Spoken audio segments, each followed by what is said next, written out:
एक बार माता लक्ष्मी क्षीर सागर में भगवान विष्णु के पैर दबा रही थी। तो पैर दबाते दबाते माता लक्ष्मी ने कहा भगवान विष्णु से, हे प्रभु, आज मेरे मन में 3 प्रश्न उठ रहे हैं। यदि इन 3 प्रश्नों के उत्तर दे करके आप मुझे संतुष्ट करेंगे तो मेरे मन के लिए बहुत शांति मिलेगी। तो भगवान विष्णु कहते हैं, हे देवी लक्ष्मी, आखिर तुम्हारे कौन से 3 प्रश्न हैं? हे देवी लक्ष्मी, आखिर तुम्हारे कौन 3 प्रश्न हैं? हमें प्रश्न बताएं। तो माता लक्ष्मी कहती हैं, प्रभु, मेरे 3 प्रश्न हैं। पहला प्रश्न है, कौन से स्त्री के भाग्य में पुत्र नहीं होता? और मेरा दूसरा प्रश्न है, कौन सा गहना पहनने से स्त्री या पुरुष की दर्दनायक मौत होती है?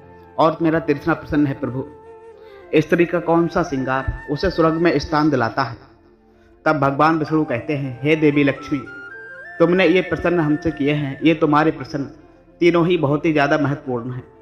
जो भी व्यक्ति इन तीनों प्रश्नों को उत्तर समझ करके इस पर्याप्त ज्ञान के लिए अपने जीवन में उतार लेता है, उसे जीवन में और मरने के बाद भी सर्व सुख की प्राप्ति होती है। तब भगवान विष्णु कहते हैं, हे देवी लक्ष्मी, अब मैं तुम्हें तुम्हारे तीनों प्रश्नों के उत्तर एक छोटी सी कहानी के माध्यम से देने वाला हूँ, जिससे इस कहानी के माध्यम से तुम अपने प्रश्नों के उत्तर ठीक तरीक़ा से समझ पाओगी। मगर देवी लक्ष्मी, मेरी एक शर्त है, जब तक मैं इस कहानी के लिए सुनाऊं, इस कहानी के लिए तुम्हें पूरे मन और लगन से सुनना है। तो देवी लक्ष्मी कहने लगे, ठीक है प्रभु, मैं आपको वचन देती हूँ कि आपके द्वारा बताई गई इस कहानी के लिए पूरे मन से और लगन से सुनूंगी। आपकी कृपया करके भगवान कहानी के लिए प्रारंभ कीजिए।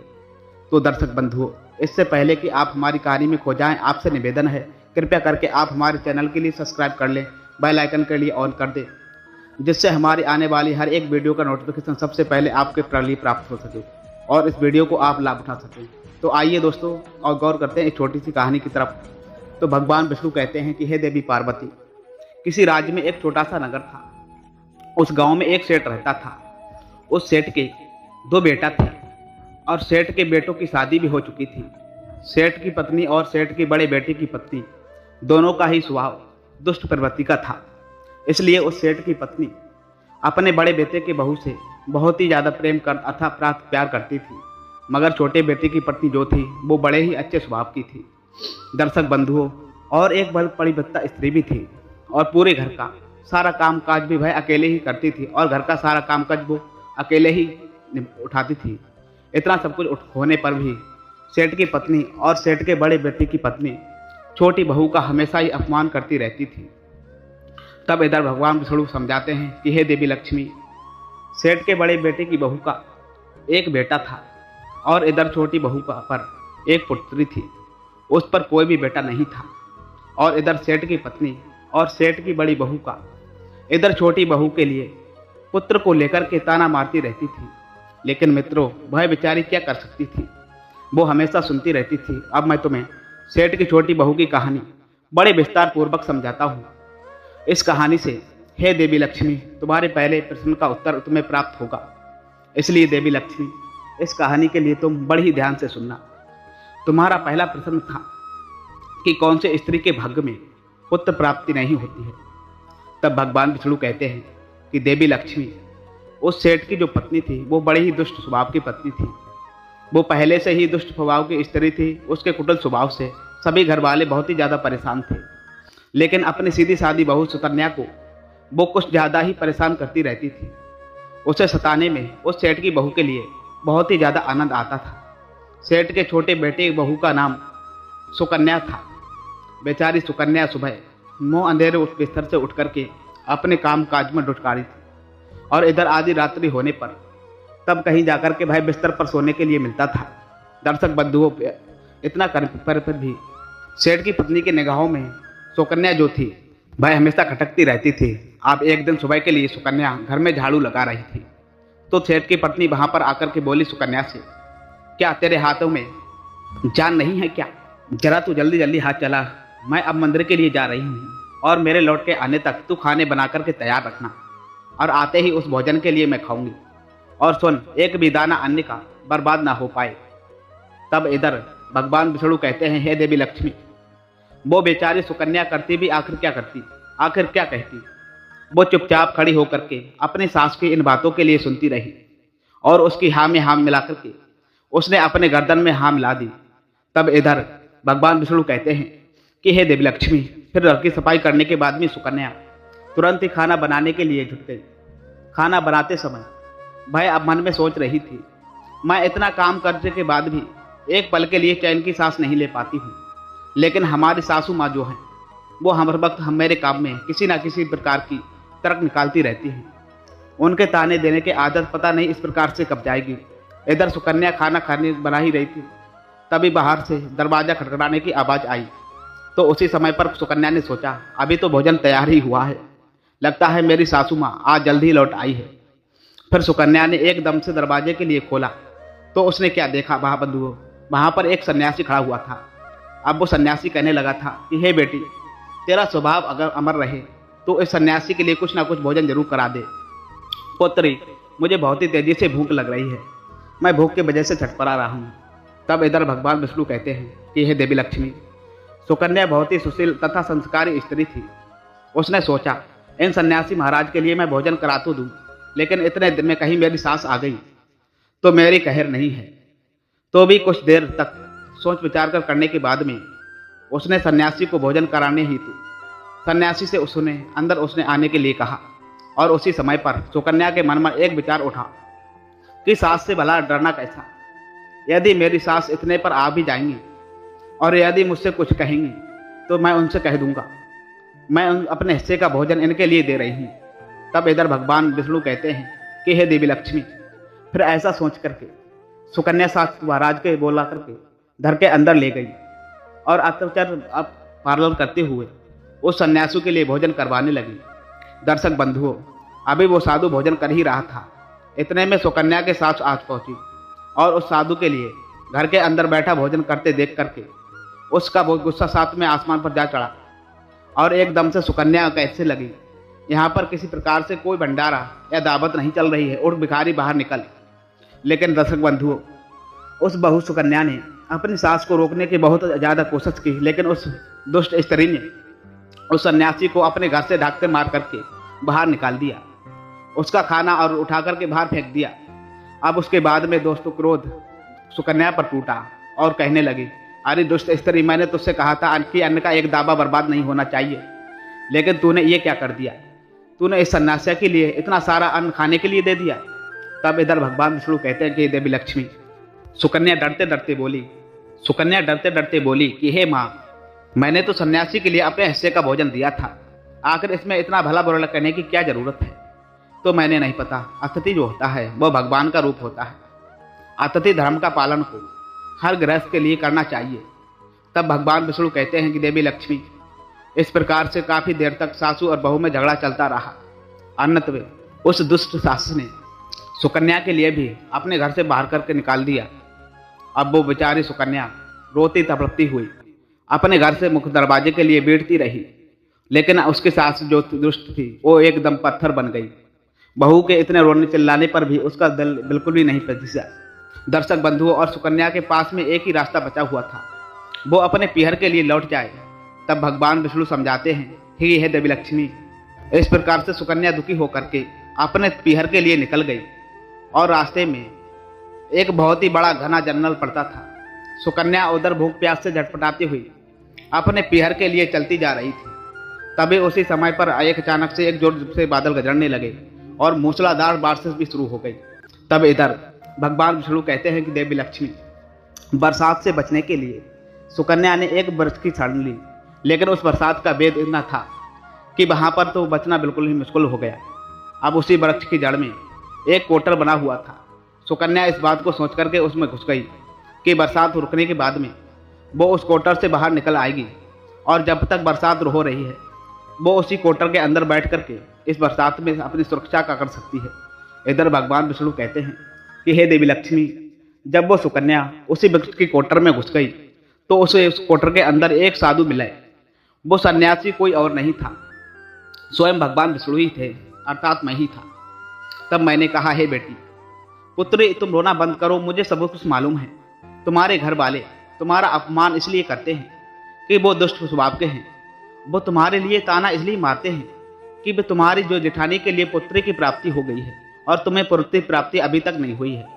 बेटी तुम चिंता मत करो, मैं तुम्हें एक पर्ची देता हूँ, इस पर्ची में जो भी उपाय लिखा हुआ है तुम उस पर्ची को सेवा भाव से पूरे हिसाब से करना। फिर आगे चल करके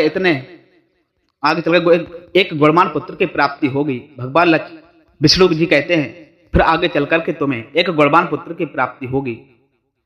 भगवान विष्णु कहते हैं देवी लक्ष्मी इस प्रकार से वह सुकन्या के लिए पर्चा देकर कि वे वहां से वह अंतर ध्यान हो गया। और लक्ष्मी उधर जब वर्षा बंद हो गई तो सुकन्या को ढूंढता हुआ उसका पति वहां पर पहुंच गया।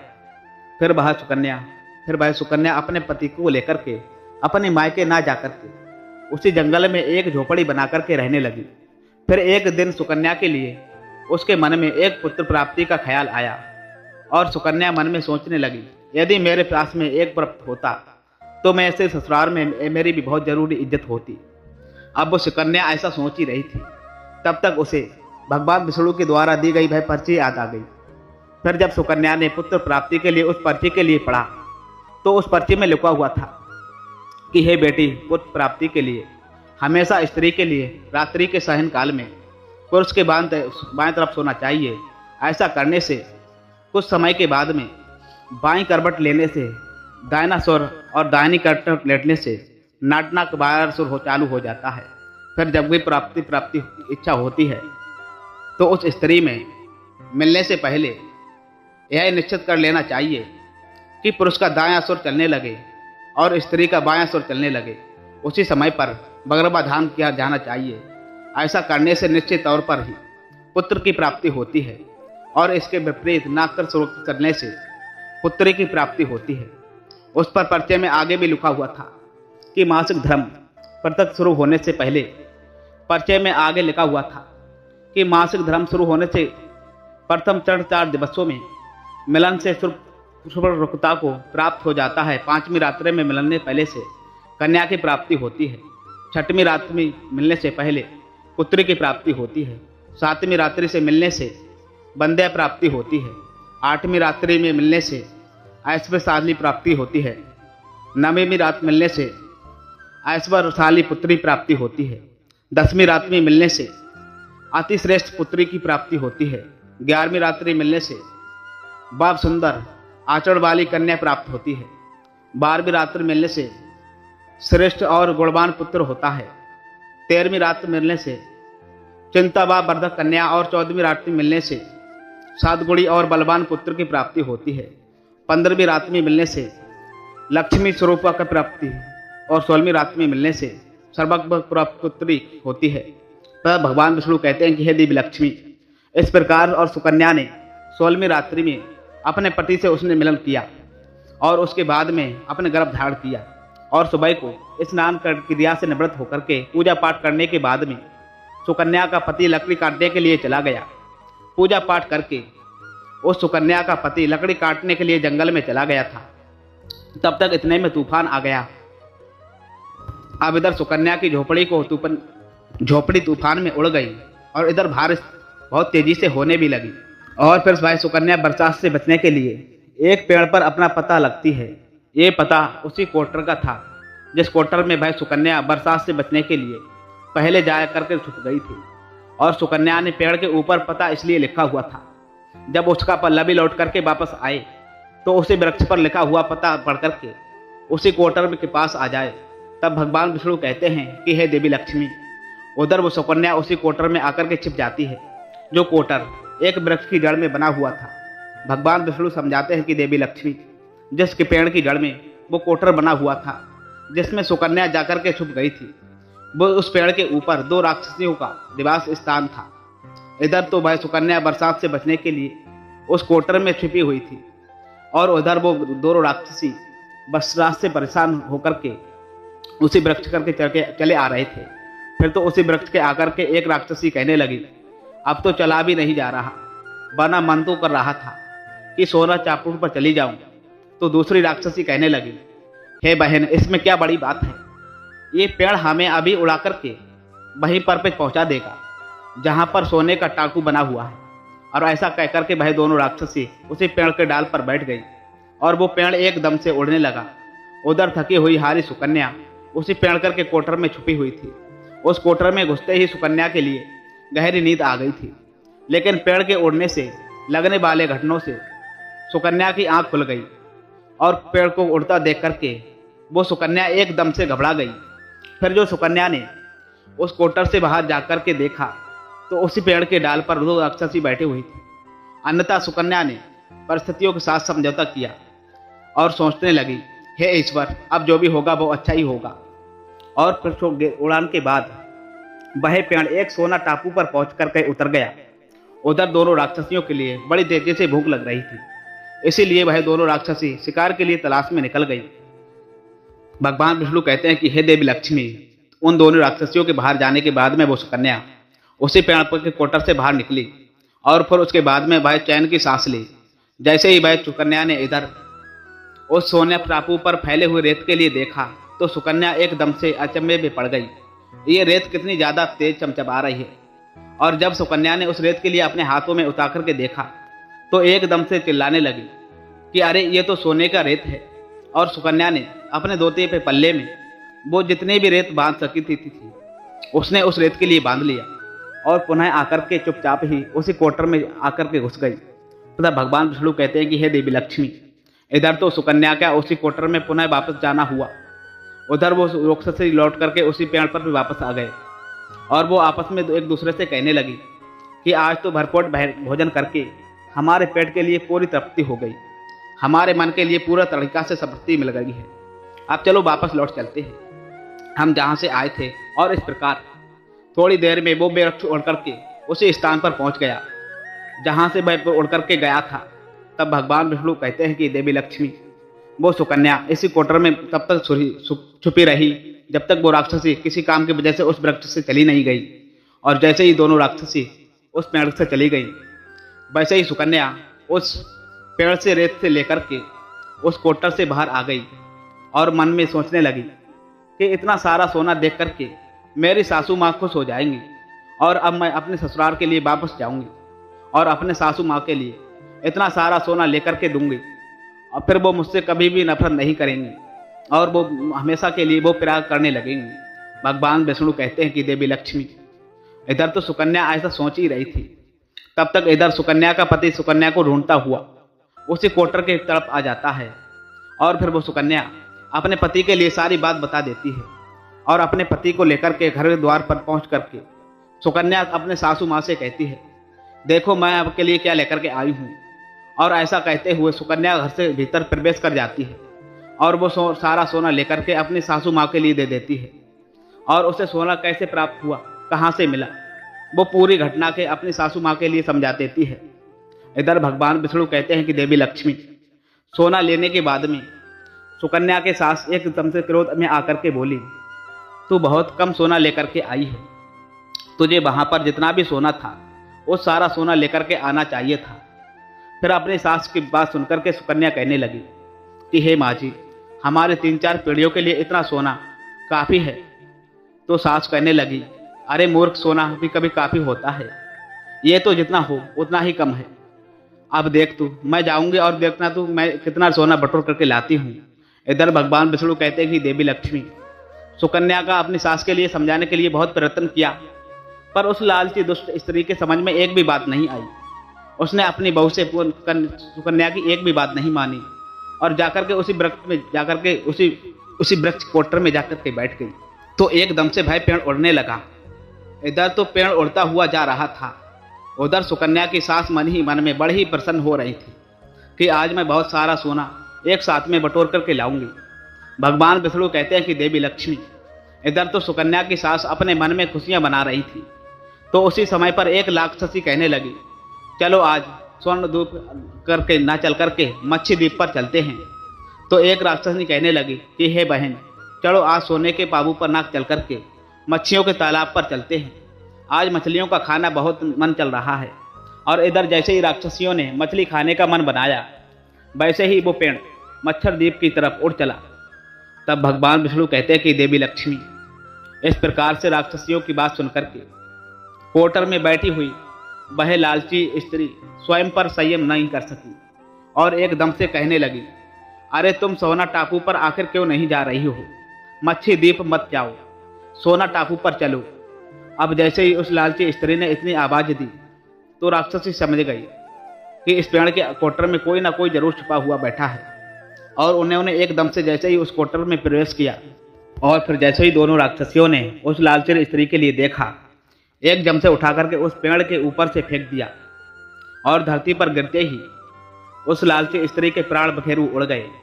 दर्शक बंधुओं, जब तक यह सूचना सेठ के लिए मिलती है कि उसकी पत्नी मर चुकी है, तो सेठ एकदम से सुकन्या के पास में जाता है और उससे कहता है कि बेटी, मैं तो इस दुष्ट के लिए पहले से ही समझाता था कि तू ऐसा काम मत कर, लालच नहीं करना चाहिए, और बहुएं जो होती हैं वो बेटियों की तरह होती हैं, उनके लिए प्यार देना चाहिए, मगर मैं क्या करूं, उसने मेरी एक भी बात नहीं मानी और मैं उसके कर्मों का फल आज मिल गया। तब भगवान विष्णु कहते हैं कि देवी लक्ष्मी, उधर सुकन्या अपने पति के साथ में रह करके सुखपूर्वक जीवन व्यतीत करने लगी। फिर समय पूर्वण होने के बाद में सुकन्या के लिए एक बहुत ही बलवान पुत्र की प्राप्ति हुई। फिर वह सुकन्या अपनी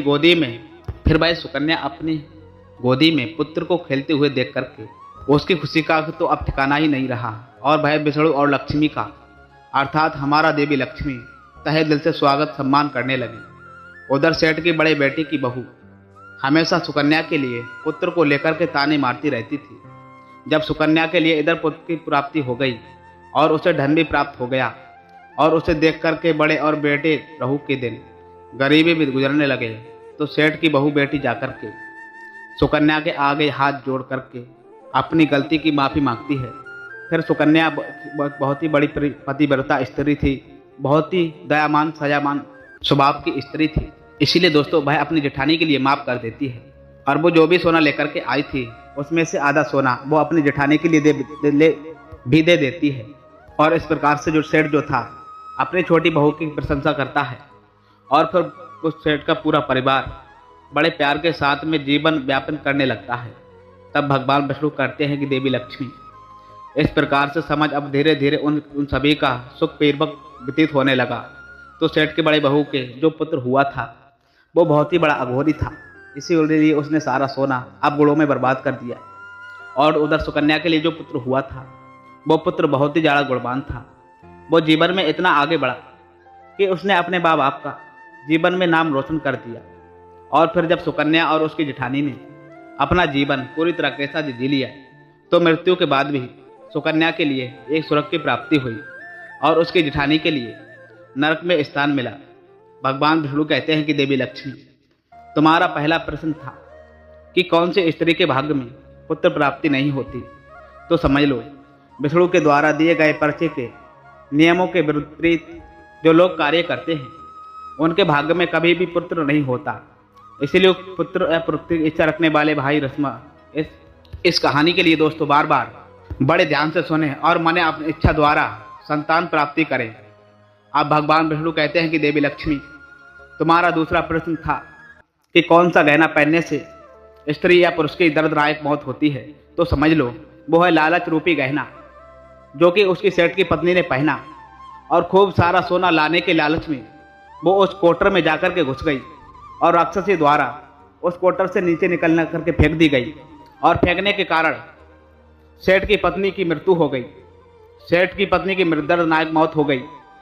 इसीलिए दर्शक बंधुओं, हमें लालच रूपी गहना कभी भी नहीं पहनना चाहिए।